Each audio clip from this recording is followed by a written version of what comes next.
Hey everybody, Michael here. Welcome to another edition of the Michael Girdley Show. Today I had my buddy Justin Hill, who is a lawyer here in San Antonio, come in, and we did a whole episode about San Antonio and things around that. We also talked a bit about how personal injury works. This is something I never knew, how that type of law worked as well, and that business worked as well. But a ton of San Antonio content.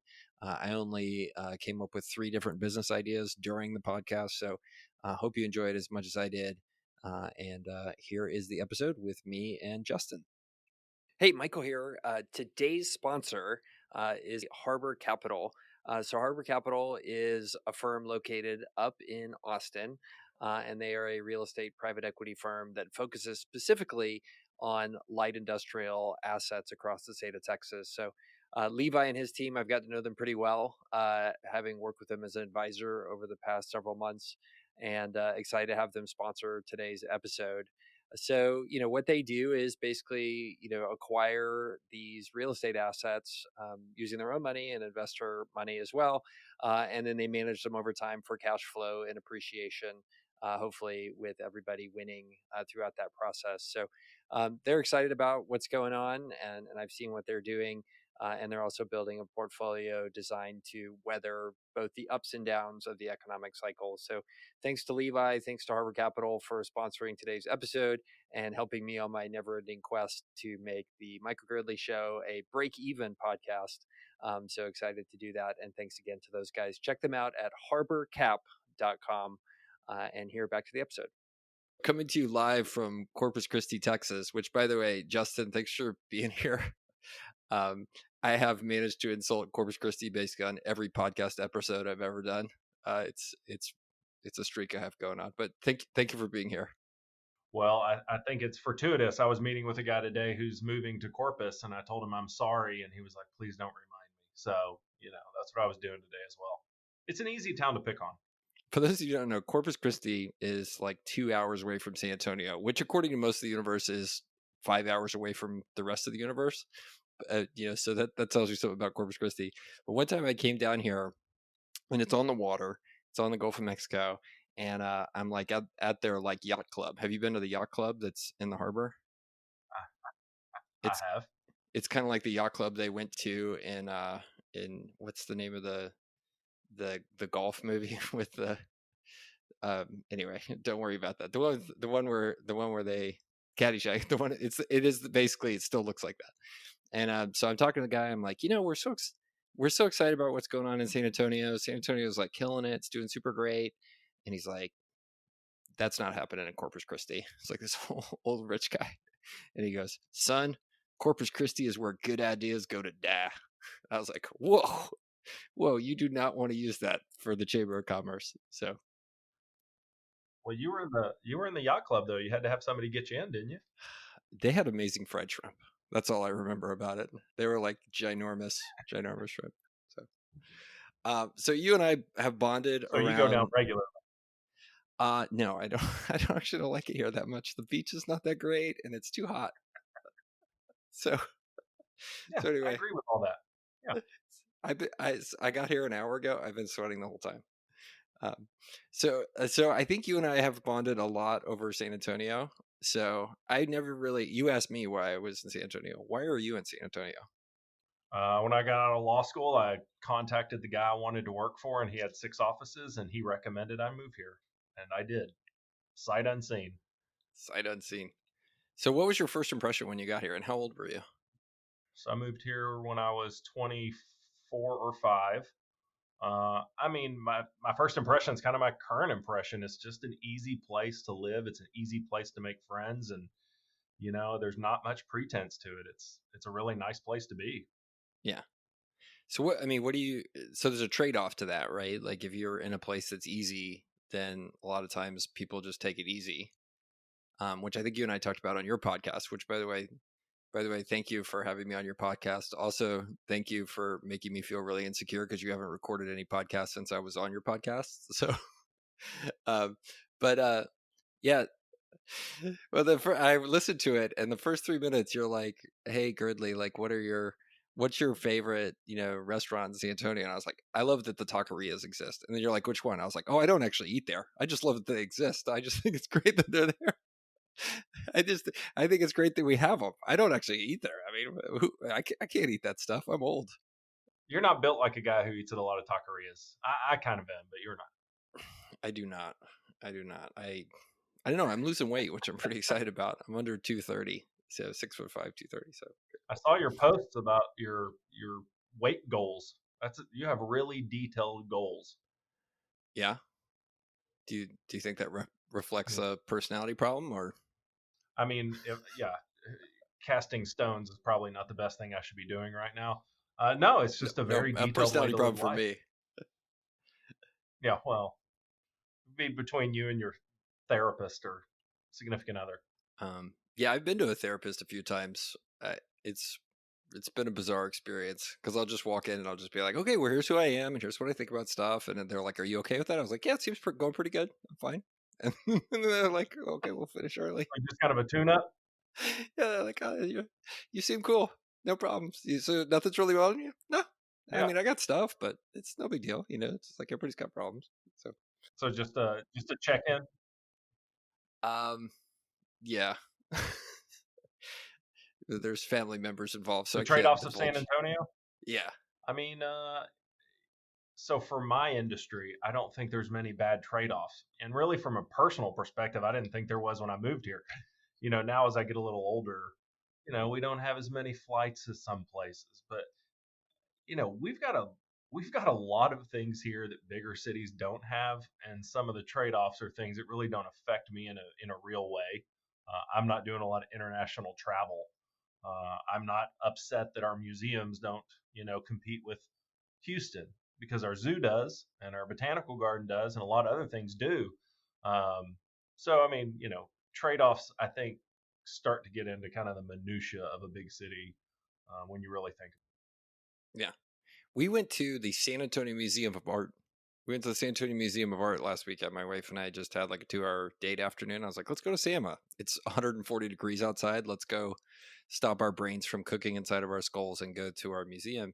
And you know what it was? It was like going to one of those buffets where they have like a little like 3 sections from every single culture. Like it was amazing. Like so you go to like, the Metropolitan Museum of Art in New York, or you go to the Asian Museum of Art in Houston, and you're like, man, like after an hour and a half of looking at contemporary Asian art, you're kind of over it. At our museum, because it's got to represent all this stuff, and they bring kids through there, so they want to expose them all these things. Like it was great. You just get one room of like some pottery, and then you're on to the next thing. I loved it. It was like the Asian buffet of art. It was wonderful. Yeah, Sam, I don't think if people have never been, a day's not enough time to see it. I mean, you Yeah. really need a lot of time at that museum. So my wife used to docent there, and she told me that when they would have, and so the docents would like help the classes like come through, so they bring kids classes on buses, and she said they had one picture that was like of an elderly woman in a bathrobe, and she was nude head to toe, and so they would at the time they had the schools would request to be routed around that picture so they wouldn't actually see it. I was like, oh, that's like the cutest. That's like the cutest San Antonio thing ever. Like everybody just so uptight about. And then the funny thing is, you walk past and there's like a very like an older woman naked, and that wasn't okay. Then right next to there's like a patero, which is like a young woman naked. And everybody's like, great, no problem. I was like, there's something wrong with this. Something wrong with it. Yeah, yeah. I have not. I don't. I don't know if I can recall any single specific thing I saw there other than just kind of being overwhelmed because I thought it was going to be a small collection, and it is Yeah, not a small collection at that museum. yeah. And it's in a great setting. It's like in an old brewery. Like it's really some of our best stuff is in old breweries. Yeah. So something about San Antonio. Have you Uh, have you kept up with what the zoo has going on? No, what does the zoo have going on? We have a world class zoo for anybody listening. I think the same. Yeah, and they just got 10 million in the bond, and they're actually one of the beneficiaries of the old Pearl Development TERS. So that TERS money, tax money, is now going to go to the botanical, the Whitty, the zoo, and Sunken Garden. So they're actually going to have some city money for the first time and bond money. They're putting in a big gorilla habitat. They're going to like 5 times or 10 times expand the size of the elephant habitat. The entrance, there's a whole bunch of stuff going on there. Yeah, that sounds really good. So yeah, I mean, for people listening, the San Antonio Zoo, I think is world class. I mean, is it? Do you think it's the best zoo in Texas? It's got to be pretty close. Um, and I mean, and it they, wins a bunch of awards. It doesn't have yeah, the number of visitors as Houston does, but it wins awards. yeah, it's not really fair to compare with Houston. They have like 3 times the number of people. Um, but like it's in an amazing venue. It's like in an old carved out like limestone quarry, and it's just got this like super cool feel to it. It doesn't feel like a lot of zoos where you're just like out in a field with concrete.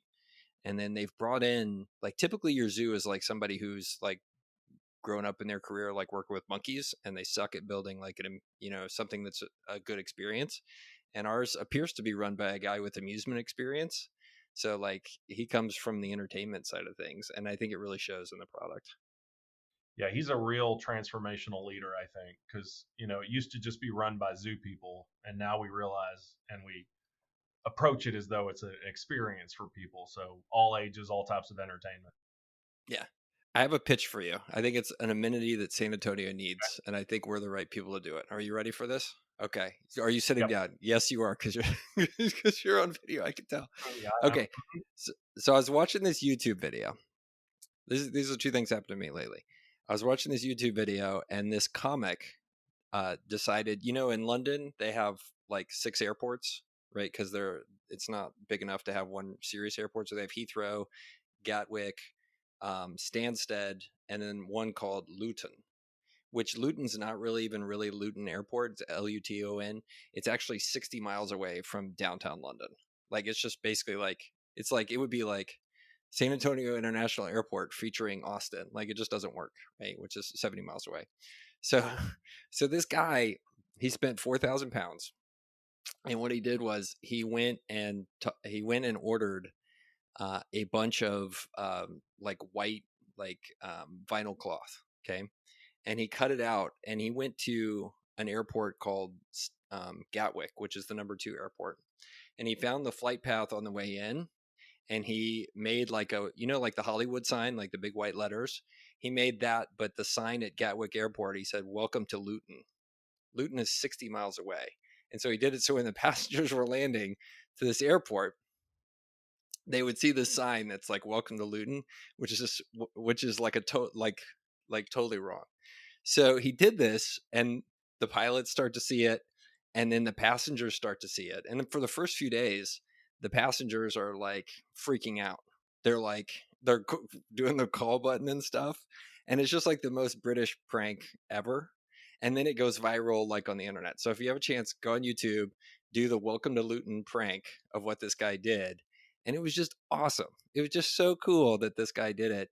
And of course, there's some like stick in the muds that think it's terrible, but like I think like that was super neat. So I saw that, and then I drove back across Texas, and we stopped at the Cadillac Ranch. Right, you're familiar with Cadillac Ranch? It's like this artwork that's outside of Amarillo, and it's got these like just random cars that some artist put there, and you can go out there and you can spray paint them and hang out and walk around in a field. Like it's just this neat art project in the middle of nowhere. And so I was like, we need this in San Antonio. Like we have so much straight lace stuff. All the things you just listed were super straight lace stuff. We need we need some group of people to be coming up with creative things that you're just like, oh, this is a place with a sense of humor and some character and likes to have a little fun. And like, I think our first project needs to be to find the flight path into the San Antonio airport and put up a big ass "Welcome to Austin" sign. Like, I think that's our very first one, and I think we're the right people to do this. And then I think we're also the right people to If I get kicked out of San recall, Antonio. if I recall, you maybe live close to the flight path, don't you? I live under the flight path, which is not great. You need Well, to there be we off go. the side. You got to be off the side of the flight path so they can see you outside the window. Oh, okay. Yeah, I don't know where that would be.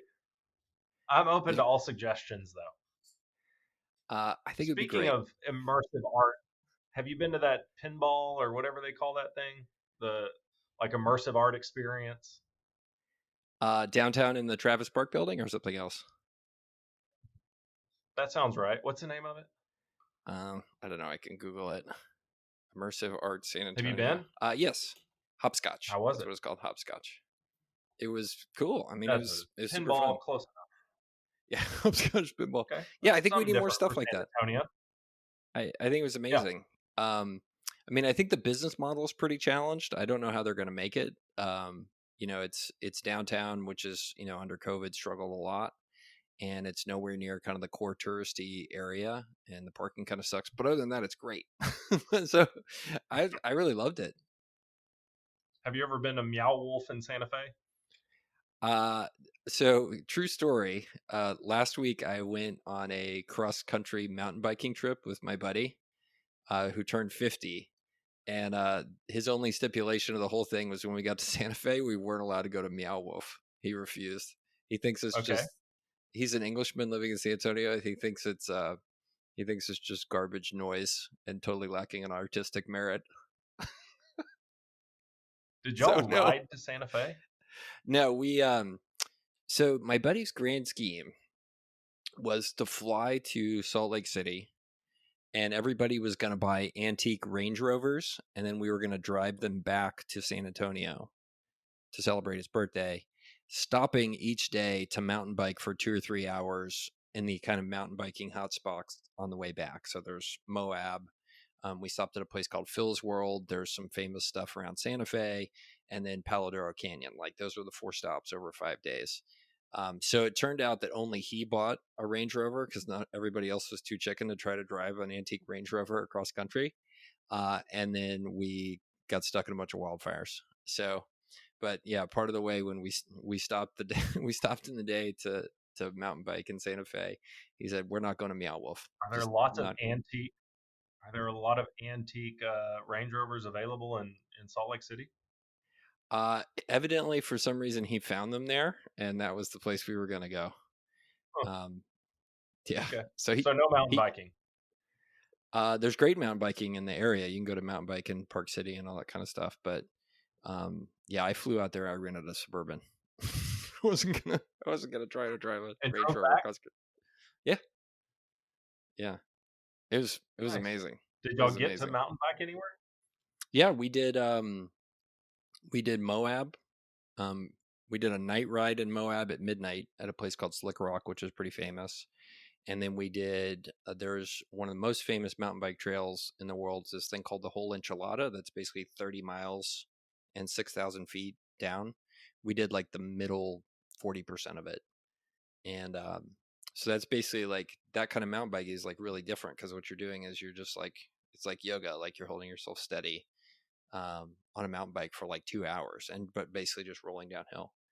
And then we went to a place outside of Durango called Phil's World, which is the best mountain biking trail like I've ever been on in my whole life. Um, so it's pretty fun. So problem with Paladaro is everybody was tired by the fifth day and they're just ready to go home and see their family. Plus, we went to one of those like eat 72-ounce steak places, and you get a T-shirt the night before, and we ate at like 9 o'clock, so everybody was like super hungover. And my buddy ordered 2 pounds of Rocky Mountain oysters, and it was just like I was like, "Why are we eating this? Aren't we gonna feel bad tomorrow?" Nobody cared. I'm sweating because I'm down at the Corpus Christi area, and it's freaking hot here. But um, no, I mean it was interesting because Rocky Mountain oysters. We were like super worried that they were gonna taste funny or whatever, and the lady's like, she was like a young waitress, and she's like probably 22, and she's like, they taste like chicken. Don't worry about it. And she was right. They taste like chicken. If you bread and fry anything, it kind of tastes the same. Tastes the same. All right. Generally. So the Merry Pranksters idea. I want you to noodle on that because I think we could transform this city and get run out of here as quickly as possible. Yeah, I don't know how much San Antonio likes a big joke, but we should test. I don't think nobody does that here. Nobody does. No. I think it'd be Yeah. awesome. So we have a mutual friend in Ryan Pape, and speaking of biking, he sponsored the big the Tour de France ride during Fiesta. His company sponsored it, and Alberto Contador was here to kind of whatever. He was an ambassador to it. So Ryan's group got to take him to dinner one night at a sponsored dinner, and apparently he ate fried oysters thinking they were fried chicken, and he's deathly allergic to oysters. So San Antonio almost killed Tour de France winner. That would have been a good story, not a good prank, but a big story. That's amazing. Yeah, hopefully that would be terrible if That's we some killed inside baseball. killed Ocean Cornstarch. I heard also his English was Yeah, very brutal. I heard it was very difficult for people to understand him. that was part of the problem in explaining that they were oysters, and he kept eating them thinking they were chicken because it said chicken fried, but they said he had to be shuffled off and maybe medicated. That's super rough. So have you ever gotten into cycling or no? So gotten into, I mean, that's kind of a hard. I did do the Tour de France thing. I rode the 25 mile, but I also did King William pretty significantly the day before. So I wasn't sure I was going to make it. I did make it. I did not feel good, and then I ended up getting multiple flat tires. My chain fell off, and I almost had to walk my bike across the finish line, but I did finish. What what kind of bike do you have? So so I have a road bike that was in great shape. I got it tuned up, but I didn't get it fitted. And so the week before when I rode it, my hip hurt. So I figured I'll just ride my mountain bike. But I didn't tune it up or really even do anything. I just threw it in my truck and drove out there, and it was not in good shape. Not in good shape. So the road Yeah. bike is too small for you. You can't fit in your road bike? It's not too small, but I just need to get it fitted. Ah, super cool. All right. And then You know, like have a professional fit.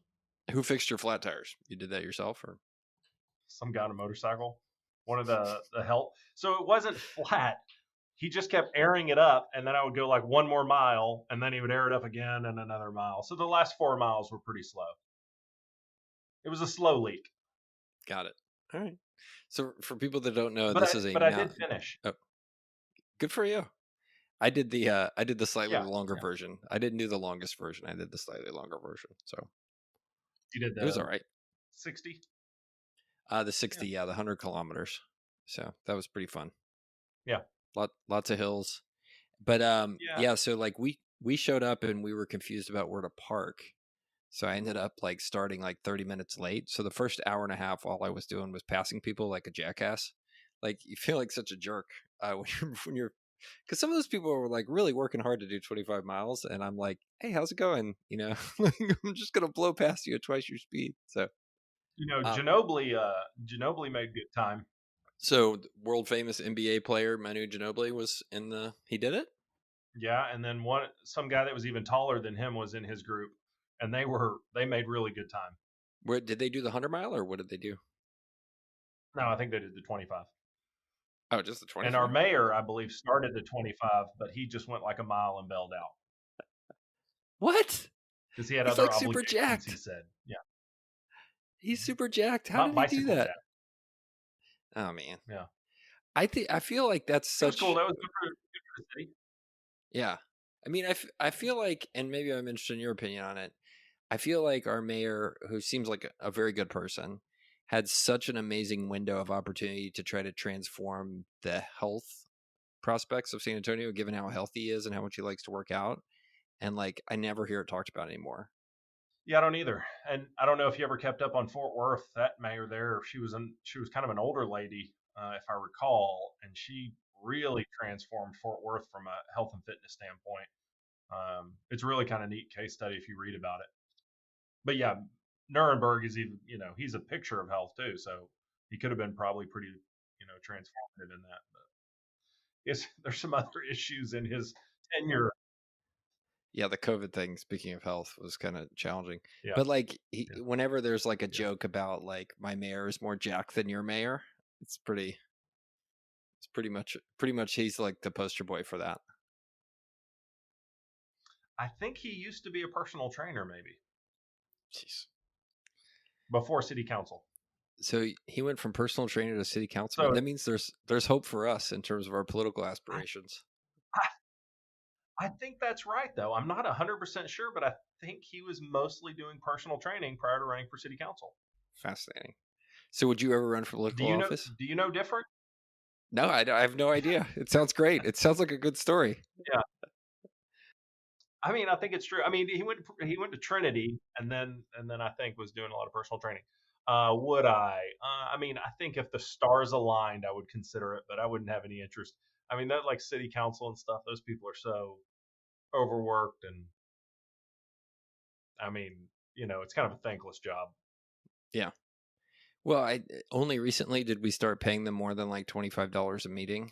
Like like it was just it was Mhm. unbelievable. Unbelievable how I still dumb. think it's like 50. $50 a meeting. No, no, no. I think they make a yearly salary of 50,000. But like Mario Bravo and I, we're pretty friendly, and the Yeah, hours those people work, the ones that really want to do their job and really be in it, I mean, right. it's an all day, every day job.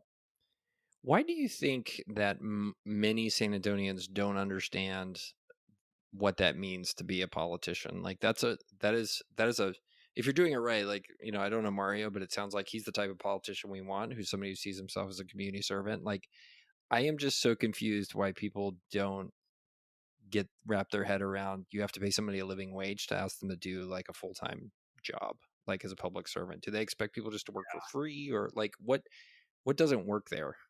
I think that whole, and I am in no way a historian of San Antonio politics, but I think for so long, uh, there was kind of that good governance league, and there was sort of this group of people that took over a lot of elected office that were also independently very well off. And I think from a voter standpoint, if you're looking at electeds that are already, in the haves category, you probably aren't interested in making sure they get paid. But as a voter, you should probably think, I want the everyday guy in there looking at my concerns. And to do so, we're going to have to pay some people to be in there because we don't just want the elites. But San Antonio, I think, has a really interesting political history that includes a whole lot of strange, coalitions that sort of took over local government for a while. And I'm sure there are remnants of that in voter attitudes to this day. Yeah, super interesting. um so one thing you asked me, which I thought I was think it would really be a really interesting podcast. of San Antonio political history. Yeah, I did read our county judge's book of our political history. It was kind of boring. Oh, so cool. Okay. so I read it Scully's book and it was not boring. it was amazing how, like, if this is our former city manager who was like went to war against local public service unions, and they just set out to destroy her. And it was amazing to me how terrible her publicist did in terms of getting her out there. She should have sold 2 million books, and she sold 20,000, I think. Like, why she was not on Fox News? Like, well, no, it at the time actually was really, really poignant, right? Like at the time, Illinois was having budget problems because they like have all these pension obligations, and everybody would just give in to the unions and stuff like that, and not balance the needs of the unions with this with the public. And like, I was like, oh man, like she could totally parlay this into bigger things. And like, the book got written, and then she's at the beach somewhere. Like, it's fascinating. I think she I think she consults. I think she probably does okay consulting. Yeah, yeah. I Yeah. mean, But she was right. the, I mean, totally. Yeah. Like, for those of you listening, we had a situation where like they did projections of what healthcare costs and the labor increases for fire and police were going to start to cost our city budget. And it was going to start to eat the entire city's budget like very soon if we didn't do stuff about it. And she stood up and and like, and some kind of what you wild things expect. in their contracts too. Like we as taxpayers were paying to defend police officers or firefighters if they were arrested for domestic abuse.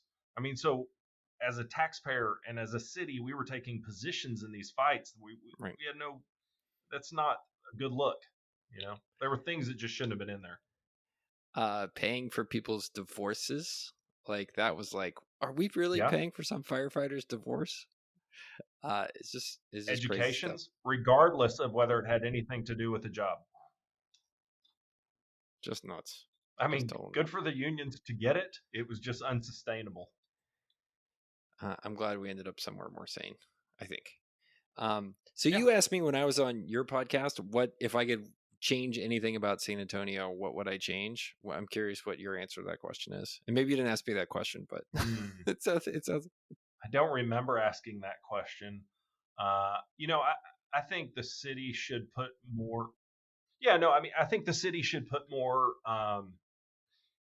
There are things that I think our city really needs to help support and perpetuate. I mean, you look at the symphony right now. I'm not a symphony guy, but there are kids that could be, and our public theater is, they're always cash strapped, and it's our only professional theater in San Antonio that does lots of kids programming. But for this bond, I mean, the zoo is going to be kind of slowed down for a long time, and these are things that in other cities they get city support, and I wish San Antonio would do some make some effort to really ensure that those organizations last. I'm not saying they should be fully supported, but there's a benefit to our city to have them here, and I feel like some of those things get lost. And then just from a standpoint, I think the city really needs to do a better job in development. I mean, forever and ever, development has been a pizza slice starting at the Pearl and moving, kind of triangularly up through the city, it seems like. And look at Woodlawn Lake. I mean, there are all these just pearls in this city that are beautiful. And because they are not in sort of those corridors, they've just kind of been ignored. And I think that's unfortunate as well. We should have a whole city approach to city government in a way that I don't think we have for a long time, but I think we're starting to, at least in voice, focus on. Yeah. So Woodlawn Lake is, this beautiful urban lake that we have. Why have we not made that what Lake Austin is to downtown Austin?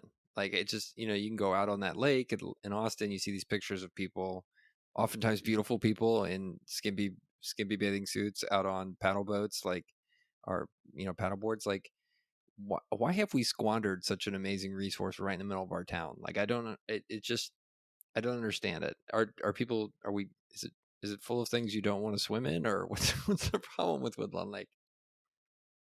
I wonder, there's likely an answer to it. Just like downtown was sort of stagnating for so long because you had these investors sitting on properties they wouldn't develop.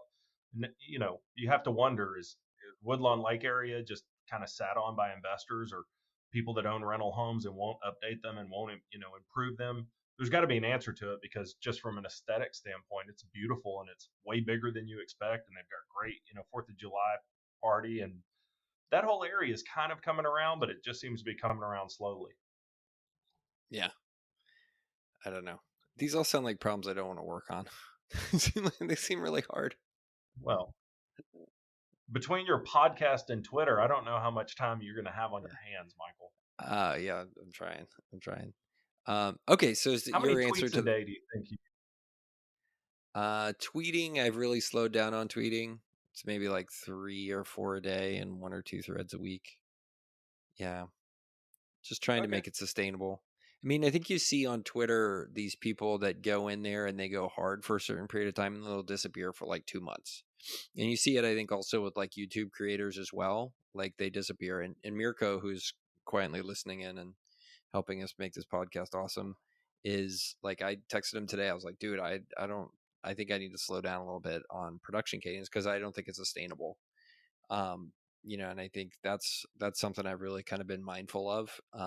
And then I tweeted yesterday, like I've tried to change my relationship both with Twitter and my phone recently to make them less addictive. So my phone actually put everything on black and white. I don't know, have you ever tried this? You gotta try it. So if you go to twitter.com/Girdley, you can see how to do it if you have an iPhone. If you have an Android, we have bigger problems to talk about. So I was at this conference. So what it does is a lot of the growth hacking that they've done on the iPhone, to make you get more engaged with apps, and all of that happens because they play with colors. So you notice like red is the notification color that's like that plays to your emotions, and if you take away those colors, it suddenly does less in terms of kind of playing with your brain. and playing with those kind of impetuses that you have to do that stuff. I don't know why it works. I just know, like, if you experiment with it, and everybody I know that experiments with going black and white is like, oh my god, like this device is not as compelling as it once was. You see it black and white, but like there's if you set it up right on the phone, there's a quick hotkey to change it right back to color. So I can do that if I want to. Or I could just sit down and wait till I get to my computer. It's fine. Maybe I'd just be present with my kids. The other thing is I switched from on Twitter, I switched from the default being the algorithm, which is the algorithm shows you stuff it thinks that it's going to give you the most kind of engagement. I switched from that to chronological based on followers. And so what that does is just shows you the latest tweets from your followers rather than the tweets it thinks you're going to want to engage with and spend more time on. Do you So like like it that one changed. more than the other? I like the new way much better because like my time Okay. when if I do pick up the app and open it up, my time spent on Twitter has gone way down comparatively. Like there'll be times where I just look at 12 Huh. tweets. I'm like, yep, none of these are interesting. I'll shut it off and come back to real life. Whereas there would always be something engaging when I went with the algorithm. I'm not. Twitter is just kind of something I'm a voyeur on. I don't really use it much. I just kind of. It's the best place to find news. It's always the fastest place to see the news. I think for people our age, this is the conclusion I've come in the last quarter or so thinking about this.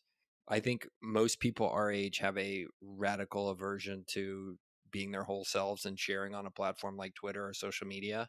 And especially Twitter, I think that it is a huge opportunity lost. I mean, for me, it's not because I'm like one of the rare 40 somethings on there who's actually out talking about stuff and trying to be real on the platform, which creates like this huge gap of stuff, right? Where there's a bunch of millennials talking, but then like a 40 something like waltzes in. I'm like, guys, like it's a little different than what you're saying, just speaking as being 47 as opposed to 27.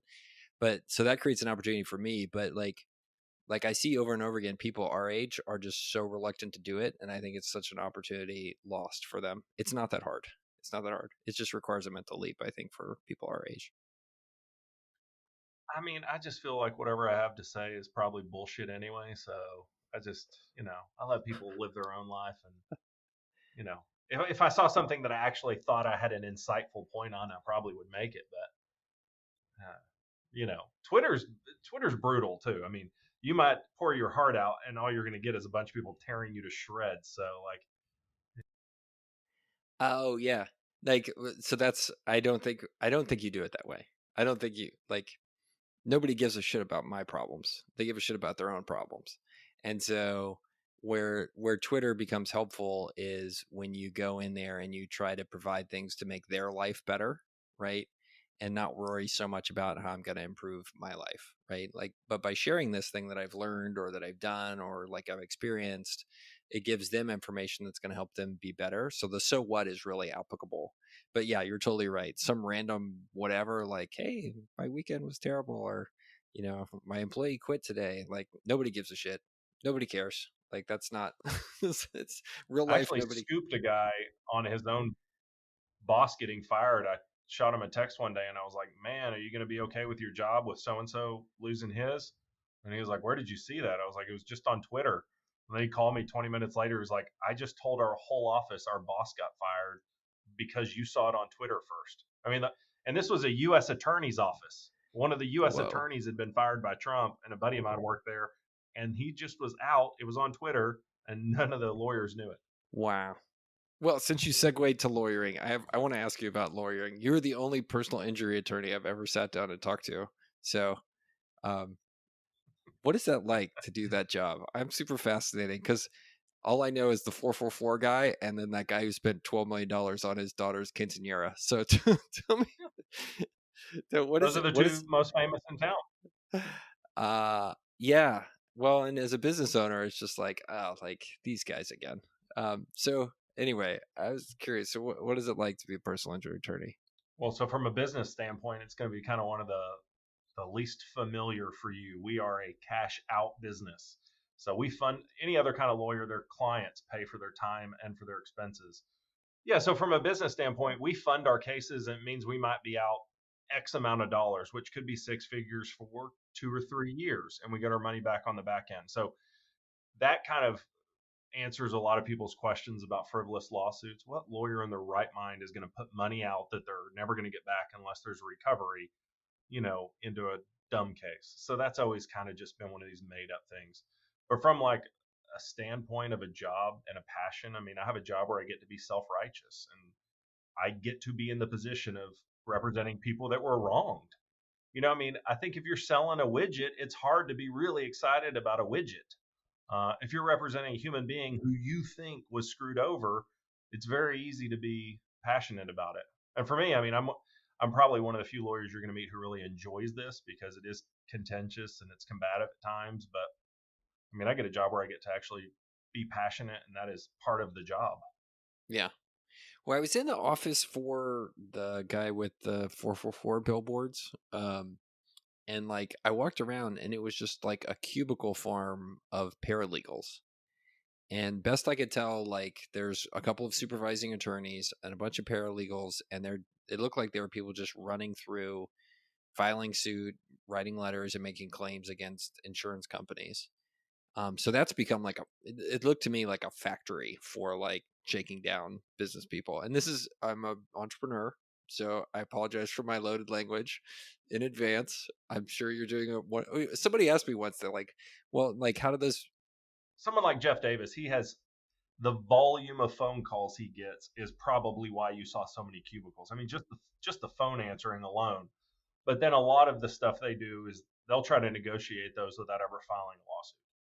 So that's a big part of those volume guys is they're pre-litigation. So they're basically trying to figure out where everybody is, and then they'll try to negotiate with the insurance company. So you have the high volume guys like him, the Wainwrights, and these are all. If you're in San Antonio, you've seen all these. And then what's the name of the guy that's out of Corpus here that did the $15 million quinceanera? It's like the biggest name. Anyway, Hinton. Yeah, Thomas J. Henry. Yeah. So those guys are the segment of the market where it's just a machine, right? They're just like paying big dollars for billboards, and just top of the funnel, convert that into dollars at the bottom, rinse, wash, repeat. Then I gotta imagine there are other people in the universe of personal injury folks that, I mean, you don't practice that because I've never seen your face on a billboard. Like what does the rest of the universe of kind of people doing what you do look like, being beyond those kind of factory guys? On the other end, I mean, you're going to get the guys who are, scraping by and take any case that they can get their hands on and try to squeeze. Um, I consider us sort of a boutique firm. We only do cases that require a lawsuit. So if we get a case that's getting filed, we keep a small number of cases. Probably a third are referred by other lawyers to us because either they're complicated or expensive or it's outside their wheelhouse. But then I do some kind of pointed web marketing, which is enough to keep us happy and fed here. I don't want a big firm. I don't want volume. I don't want that headache. So you don't want to have the big volume like those guys do.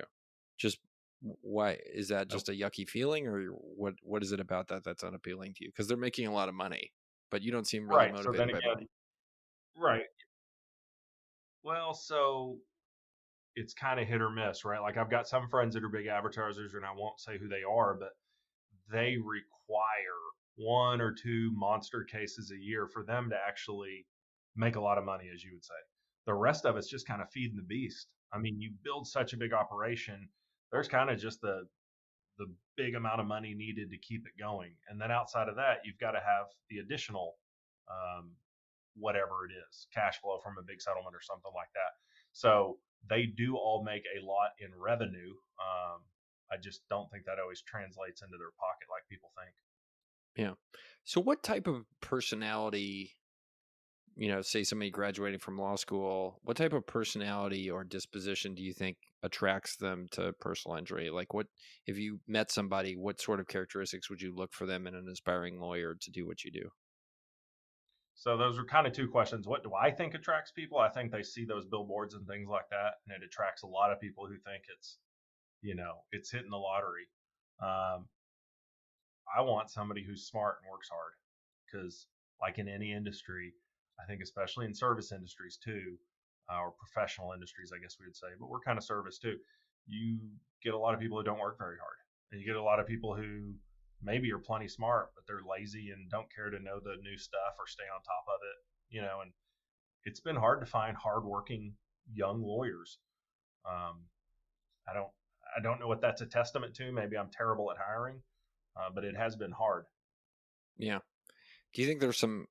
I mean, one thing I've seen some adverse selection bias for hiring in San Antonio. Like, the thing that gravitated you to San Antonio, which is you can have a pretty easy life here and do really well.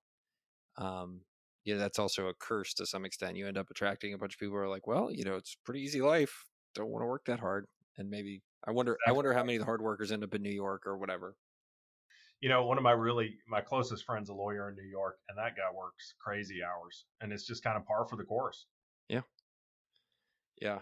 Everybody I run into in New York ends up kind of that way. There's just some kind of mindset that's shared where everybody's just on the hustle. It is funny to see those people when they kind of wash out and you're like, they live on a lake in Austin. And it's like, okay, like that's it. And I was at a conference last week and there was a guy who had worked at a hedge fund for a dozen years or so. So he was pretty well off. He was kind of post economic. And he came up and pitched me on this whole idea that at first blush seemed like a one that was like an investing and money making scheme. And then I realized he was just trying to fit like finding your whole life story and like your purpose into like some sort of investing thing so he could still hang out with his friends. Like it was just like the most bizarre mental gymnastic thing. And he's like, and I live in Austin. I gave up on New York because it was too stressful. And I was like, oh man, this is really hard. But if you can make it in New York, I mean, as they say, you can kind of make it anywhere, I think. Yeah. Well, I did just, I have two younger folks that work with me, and both of them just, they originally were in San Antonio. They left during COVID because they just couldn't find a peer group in San Antonio, and then they ended up in Austin. And then I asked them, "Why are you moving from Austin to New York?" And they just moved to New York, and they said they felt like in both San Antonio and Austin, like they wanted to be more achievement oriented. And either San Antonio, you were real and not that interested in achieving, or you were in Austin and you were fake and not that interested in achieving and did a lot of talking.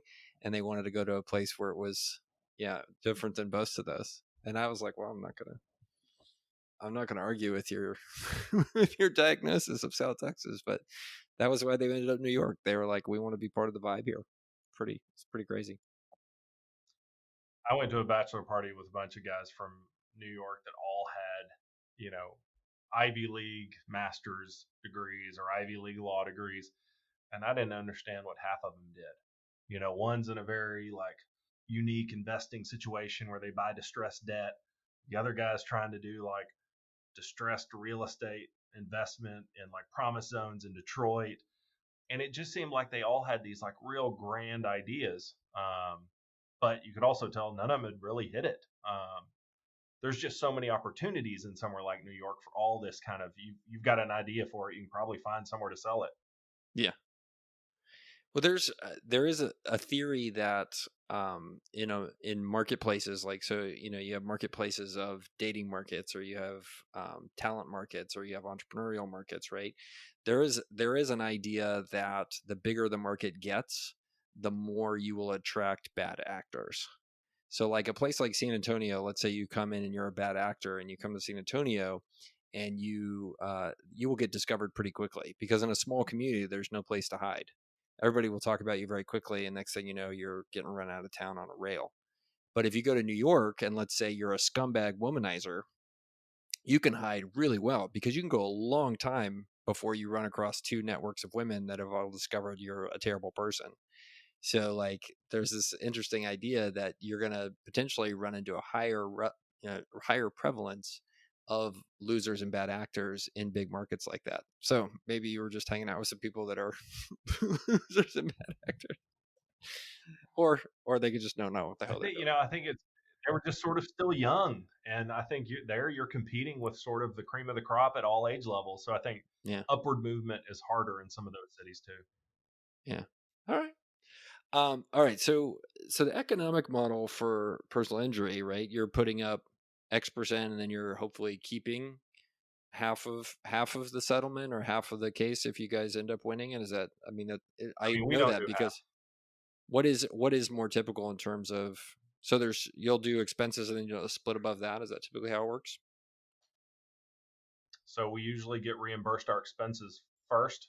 Well, we usually get our fees percentage off the top, and then our expenses are reimbursed out of the client's portion.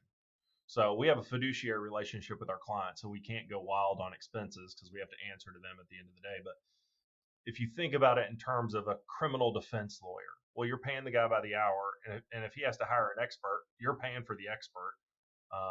So same thing for us. You pay for the expenses out of your portion only if there's recovery. Otherwise, we eat all the expenses. Yeah, you take all the risk. Have you Yeah. or you've seen anything with your peers where some of these marketplaces where people like lawyers like yourself are syndicating deals or selling off portions, all or part of them, to people investing in these sort of deals? Is that happening at your scale, or is that still just kind of a So pipe dream? Texas doesn't allow non-lawyers to own a law firm. Um, Arizona does, and DC does. So you are seeing some non-lawyer owned law firms come into Texas now. There was a famous case of one in DC that ended up in Corpus, where you are right now, supposedly owned by a lawyer who turned out not to be a lawyer.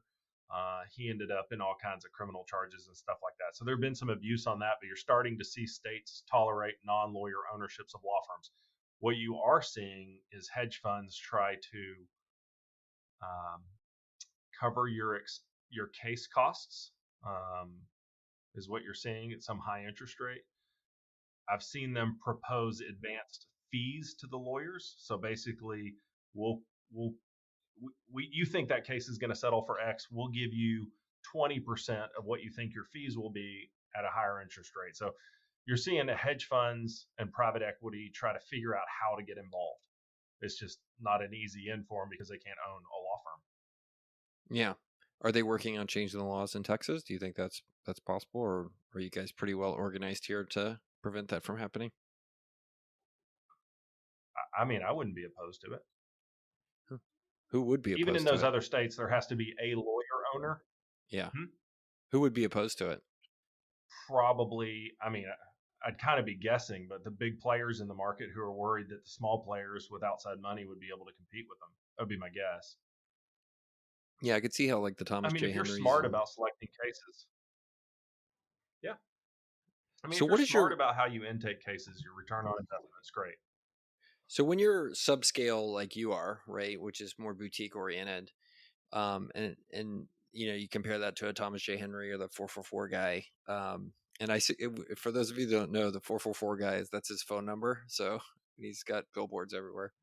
Um, but so top of the funnel for them is pretty clear, right? They've got billboards. They pay a ton of money on advertising. They have a call center that basically goes through stuff. He likely has lawyers and a staff of analysts analyzing the deals, and then those get put into the machine. Yes or no. Here's what our offer is. Um, and so for a subscale firm like yours, that's more of a boutique oriented thing, what does your funnel look like? Is it referrals, or how do you go through finding cases that you're going to look at? And then kind of, could you, or if you're comfortable, walk me through like how many leads do you get? How many of those do you process to the next stage down? Do you have a process to kind of analyze what you're going to take and not take? So you're giving me a lot more credit than I should get because I don't know some of that. About a third of our cases are referred from other lawyers. Um, then most the rest of it comes in direct, either from word of mouth, because I do a lot of sex assault litigation on a civil side. There's really nobody else in town that does it, so a lot of that comes from individuals, lawyer support groups, and then I have a pretty big effort on SEO, and so the rest of it comes in through that. But then it would be like buying a custom door or buying a door at Lowe's. I mean, we are not doing it the most efficient way in our office. I'm sure there are efficiencies around every corner we could do, but that's just not going to be my law firm. I'm never going to be one of those that's, well, I did it that way because it was faster. Dig it. So you've talked to me for going on 3 hours now. These are all the extent of our social interactions have been 2 podcasts. Yeah, I was I curious saw you at the how Spurs game. at the Spurs game. Yeah, we were both had a couple beers, so I'm putting an asterisk next to that one. Um, Yeah.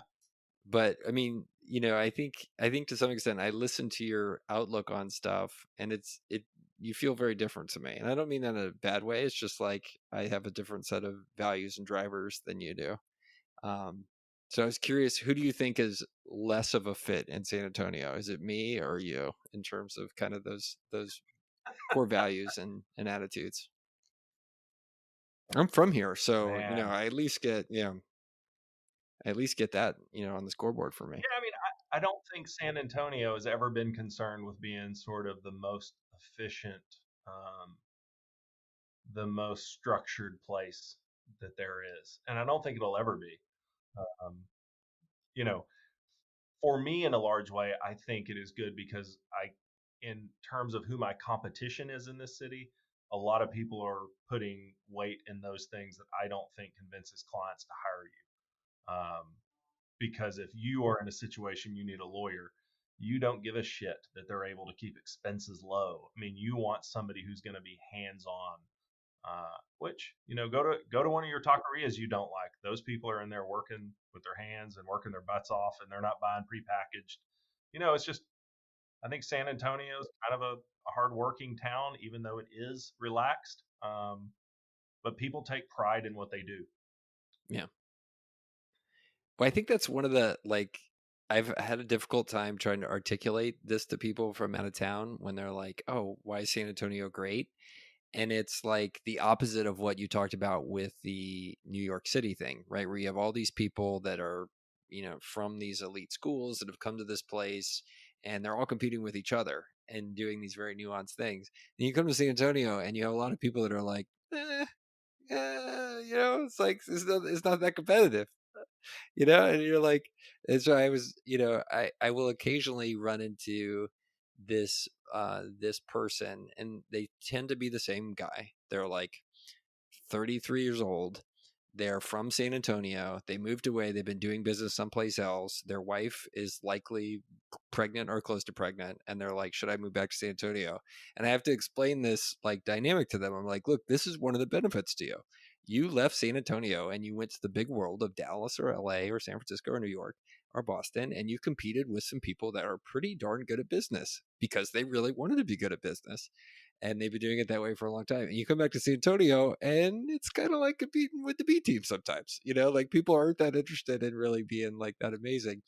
And I'm still trying to like explain that to them in a way that doesn't be diminutive to San Antonio. So if you have any guidance there, let me know. But it's true. I mean, like some people just don't try very hard here. And I think just in the time I've been here, you see that that bubble of really sort of groundbreaking or top of the class kind of entities have grown exponentially slowly since 2007 when I moved here. I mean, Fortune 500 companies, we had some of the old ones, but now we've had some new ones kind of grow here. So I think San Antonio didn't do anything fast, but I think it is definitely moving in the right direction. And I think people would be real smart to come down here and take advantage of it. I totally agree. So, speaking of which, did you look at the news story where we added more people in San Antonio in 2021 than any other major city? Yeah, I So, did. what are you doing to help with that? It's amazing how. And by the way, people on Twitter like going on there and being like, "I knew Girdley was popular, but I didn't know he was doing all of this." So, what do you think's happening? What am I doing to help the growth? Oh, I think it's still the affordable city in Texas. That's an actual city. Yeah, I think the millennials want to be close to Austin, but they don't want to be in Georgetown or Cedar Park, and so they come here. So you're getting this really impressive like art scene that's kind of bubbling up again, and live music seems to be coming back, and you gotta have these people that are exploring with food and drink. It's that crowd of people, I think, and I think that's great for all of us who like to go out and live the city. yeah. I did. I'm curious to see if there's going to be a snapback. By the way, it's okay. So here's the U.S. cities with the biggest numeric population growth from 2021: San Antonio 13,626, Phoenix 13,200, Fort Worth 12,916, and then number 4 you would never guess, Port St. Lucie, Florida. I don't. I couldn't even find that on a map. I don't know. If that's near Celebration, Florida, I'm not interested. Anyway, um, I'm curious if there'll be a I mean, Fort snapback Worth because is surprising to me. Fort Worth, I've started to hear kind of like I hear people talking about San Antonio. I was at a conference last week, like an investing conference in Missouri, and I wasn't paying that close of attention, to be honest with you, because I don't like those big stage presentations. They rarely have any good content. So I was actually uh, doing HR onboarding for like a new employee. Tweeting. No, anyway, no, it was in black and white, so I wasn't interested. Anyway, Oh, um, okay. so this lady's talking about, like, she was asked, like, what are the cities you should look out for in the US? And and she like casually mentioned San Antonio, and like I was in the front row and my head went like whoop, like who's talking about San Antonio? But it was awesome. You're starting to, and she didn't mention the word Austin once. It was really interesting. She mentioned San Antonio, So here's the Detroit. bad side of this is I just read that half of all the houses purchased in the last year and or last year were purchased by out of state investment firms or out of town investment Yeah. firms. So it's not great to have huge population growth and then centralize the housing market in the hands of a few investors. That's going to screw up our market, I would think. Yeah, I mean, there's also some theories that having more institutional style investors owning more homes for rent, which by the way, I have a buddy who just raised a fund to go build more homes for rent. So I think that trend's continuing more and more because he hasn't broken ground on anything. Um, so he's gonna have a bunch of money to deploy on it, and that's mostly in Nevada. But anyway, I think there's an argument to be made that that kind of like institutional demand will help with increased building in places like San Antonio, which, like, I don't know if you've been out to the southeast side lately. That's where I ride my bicycle a lot. There's a lot of new houses down like on I-37 and stuff. So anyway, I don't know what's gonna Well, so I had Leo give me a tour of Brook City Base, and I don't remember what the exact statistics were, but it was something like there was an apartment complex, and he said the average income of each apartment was like $88,000, happen. but they were all renting because there was no real housing stock down there. So they were all living in these apartments on Brooks, making good money, but there was just nowhere to move. Right. At least the thing I like about San Antonio is you go drive around and they're still building new homes and new apartments everywhere. Whereas you go to California and these other places that are in trouble, and I don't see it. So I'm very optimistic, and I'm with you. Like, I'm super bullish on San Antonio. I think anybody not living here is either Argentinian or crazy. I think those are the two. I make the Argentine joke because Mirko's watching us from Argentina. Super cool, man. Well, what have I not asked you? Anything top of mind going on that we need to make sure we cover before we wrap up? No. Uh-uh. Well, thanks for doing this. I really appreciate it. I think this will be our best San Antonio episode ever, mostly because it's our only San Antonio episode. Oh, Though good. Good. I did have a few weeks ahead Megan Desai on. I don't know if you listened to that one, but she's an urban planner that moved to San Antonio from Austin, has started to raise a family here, so has kids, rides public transport, and is a urban planner by trade, and lives over in Dignity Hill on the east side. Just like super cool story, like just what we need. That and more Urban like planning is actually pretty interesting when you talk to somebody that knows it. she was super interesting about it, and very like I've gotten really into this generational studies stuff and understanding generational differences. Like, I was sitting there listening to her, I was like, oh, this is like the most millennial interview I've ever done. It was so cool. And then I realized me thinking that is like the most Gen X thing I've ever done. so Yeah. it is what it is. All right, man. You Well, can be hey, my next jury consultant to tell me how to talk to millennials. oh yeah, talk to them about their feels. It's really interesting. There's a bunch of stuff that I think people think about millennials is just not true. Like, I think like, the funny thing is, I've dug into it, that came out was most people think that millennials really want to have a trophy for everything, and actually the opposite is totally true. Millennials have gotten really good about totally dismissing fake trophies and awards. And then I was like, well, why do people think this? Like, why do they have so many damn trophies? And it turns out the generation that really wants trophies more than any other generation is the baby boomers, who were the millennials' parents. the reason they kept giving them trophies was because they had to convince the millennials that they loved them, right? Because they grew up, the baby boomers grew up in a time when kids were seen and not heard. So they were like, okay, like, how am I going to be the opposite for my children?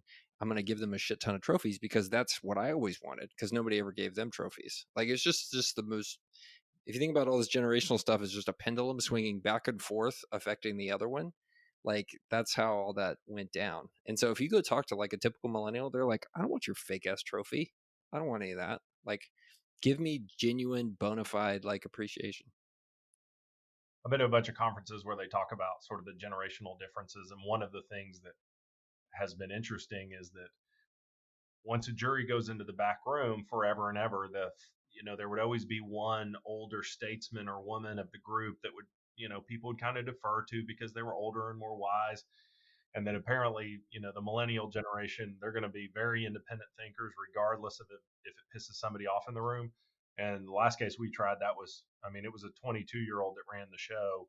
And, we get to talk to the jury afterwards about how the deliberations went down and everything. And it was very eye opening that some of these older ones were saying, well, she had real strong opinions and she's the one that led us to our verdict. So it's kind of a different change. And, instead of trying to pick off that one guy who you thought would be the one running the room back there, you've really got to pay attention to themes that will convince or persuade a millennial. Yeah, super fascinating. Well, kudos to you. Yeah. I would be terrible in a court. I just start trying to freestyle rap my arguments and stuff. It would go nowhere. Yeah. Well, that's better than some I've seen. Oh, I've seen this. The worst is when you're in a trial or a hearing with the other side, and you just realize how bad the other side's attorney is, and then you realize like skill in the courtroom is actually a big circle, and somebody could be so bad that it causes the judge to basically try their case for them in their head. I've done that before, especially when there's like a hearing and like a visiting judge comes in, like a federal judge, and he'll be. One time I was in a hearing, this maybe like 15 years ago, and the judge stopped the other side's lawyer and was like, "Hey, you're doing a terrible job," and started cross examining the witness for them. Like, it was just it was the best thing I'd ever seen. And it's just like, and just sit down. I'm gonna do this for you. This is so good. Or So when a jury feels bad for them because they're so bumbling and stuff like that, it can end up being endearing. yeah, it's like, oh, we felt bad for him, so we went for his side. It's too bad. Well, next time we get together, maybe we can get together not on a screen. Oh, that does sound good. That does sound good. How Yeah. can my plethora of listeners follow along with your journey? You say you don't tweet. What, you do have your own podcast, so maybe we talk to people about that. Oh, yeah. The Alamo Hour is the podcast available on, I think, all podcast streaming platforms, but there's a lot now, so I'm not sure. Our law firm website's jahlawfirm.com, or JAH Law Firm is kind of our handle on everything. So, do a lot on LinkedIn. It seems to be like a better crowd to actually discuss work and whatnot. So we probably post more on that. I need to start posting on LinkedIn.